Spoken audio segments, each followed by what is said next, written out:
इसको अगर 100 दफा कोई शख्स पढ़ ले, अच्छा, ला हौला वला कुव्वता इल्ला बिल्लाह, सही सही। लेकिन पढ़ना कैसे है?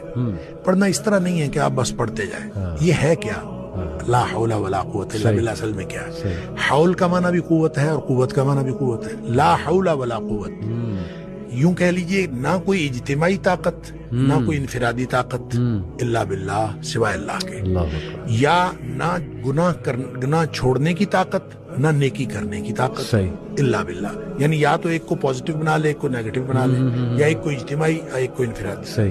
अब अल्लाह के सामने इसको अपना मसला समझ के ना, अपना जो भी मसला है वो सोचे सही। और सोच के अपने अल्लाह के सुपुर्द कर दे। या अल्लाह, मेरी तो कोई ताकत नहीं, ना इनफिरादी ना इज्तिमाई, इल्ला बिल्लाह। हाँ, तू अता फरमाए ताकत तो हो सकती है।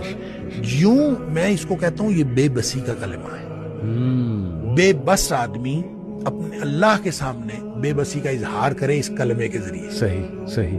तो फिर ये नबी पाक सल्लल्लाहु अलैहि वसल्लम ने फरमाया, जिस शख्स ने कहा था ना मुझे वसवसे आते हैं, जी, आपने फरमाया ला हौल वला कुव्वता इल्ला बिल्लाह पढ़ा कर, तेरे वसवसे भी खत्म हो जाएंगे और इसके अलावा अल्लाह ताला तेरे 100 मसले हल कर देगा। वाह वाह। आप अंदाजा करें, आप अंदाजा करें, एक शख्स के 100 मसले होते नहीं है।